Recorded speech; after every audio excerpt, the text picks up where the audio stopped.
Bonjour tout le monde, bienvenue dans une nouvelle vidéo. Comme vous pouvez le voir aujourd'hui, nous allons regarder deux figurines. Il s'agit du duo de droïdes de la saga Star Wars, très connu évidemment. Il s'agit donc de C6PO et D2R2. Et comme vous pouvez le voir aussi, bien sûr, c'est deux figurines que j'ai achetées en loose une fois de plus sur internet. Donc je n'ai pas le paquet.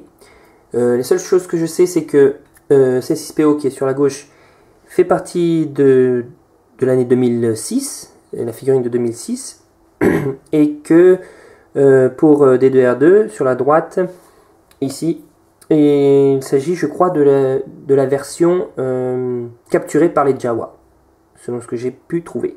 Mais bon, en tout cas, on va regarder d'un peu plus près dans quelques instants ces deux figurines.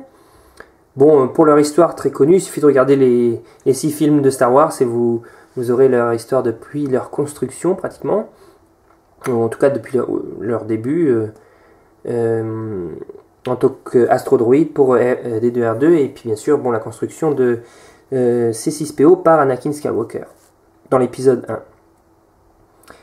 1. Sinon, au sujet de C6PO, c'est son nom en version française, puisque dans la version originale en anglais, c'est pas C6PO, mais C3PO qui s'appelle. Et ça se dit C3PO.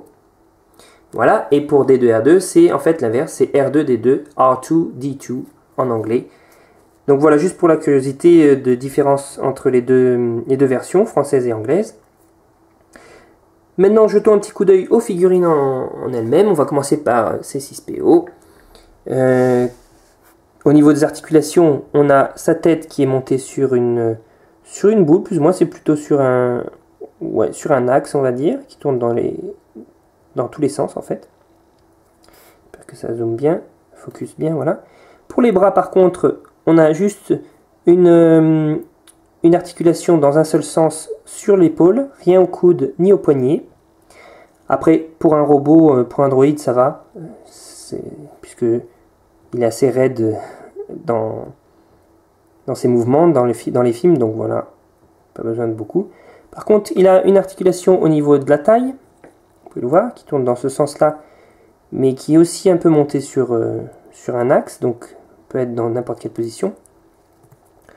On a ensuite une articulation ici au niveau de la jambe dans un seul sens, dans deux sens, comme ça, et aussi sur lui-même, bien qu'elle est un petit peu freinée par la forme de sa cuisse de ce côté-là, mais bon, au moins ça permet de bouger toute la jambe.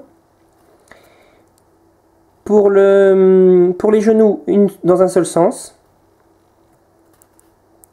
comme ceci, et pas d'articulation au niveau de la cheville.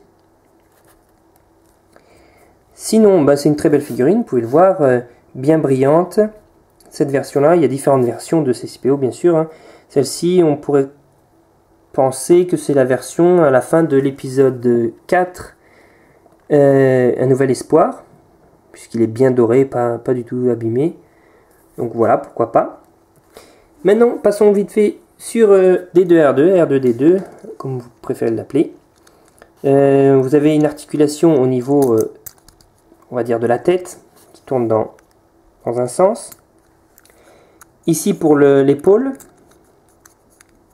dans un sens aussi. Et ici les pieds bougent aussi dans un seul sens, comme ceci.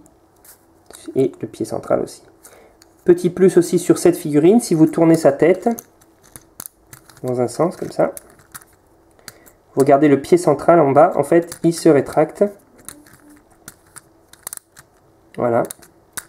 Hop. Et vous pouvez du coup le placer dans un vaisseau X-Wing ou bien peu importe, faire du coup dans sa position sur deux jambes pour monter les escaliers par exemple, comme dans les films. Comme vous pouvez voir les détails, il a plusieurs couleurs on va dire de salissure, voilà, puisque c'est la version capturée par les Jawa, donc il s'est déjà pris un coup de blaster à ion sur le côté, il a été capturé, la poussière, tout ça, vous voyez ici, tout ça c'est de la peinture, hein, c'est pas la figurine qui est sale. Et en gros, voilà une très belle figurine. Pour refaire sortir le pied, il suffit de tourner la tête dans l'autre sens. Hop. Jusqu'à ce qu'on arrive au bout. Voilà. Et en gros, c'est ça. Pour un petit astéroïde, je suis bien content. Ils vont bien les deux ensemble, comme dans les films. Et donc voilà. Petite vidéo, mais en tout cas pour présenter deux personnages très importants dans la série, puisque j'aime beaucoup les robots, les droïdes, donc c'est aussi des personnages que j'aime beaucoup. Et donc n'hésitez pas à laisser des commentaires sur ces deux personnages dans les commentaires de cette vidéo. Comme à chaque fois, bien sûr, merci d'avoir regardé, j'espère qu'elle vous aura plu. N'hésitez pas à y mettre un petit pouce vert pour la partager, ou la partager bien sûr pour montrer cette vidéo à vos amis. Si vous n'êtes pas abonné encore, une fois de plus, merci de vous abonner. Vous aurez ainsi toutes les vidéos dès qu'elles sortent dans votre liste d'abonnés. Et puis voilà, ce sera tout pour moi. Encore une fois, merci. Et comme à chaque fois, continuez à collectionner et que la force soit avec vous.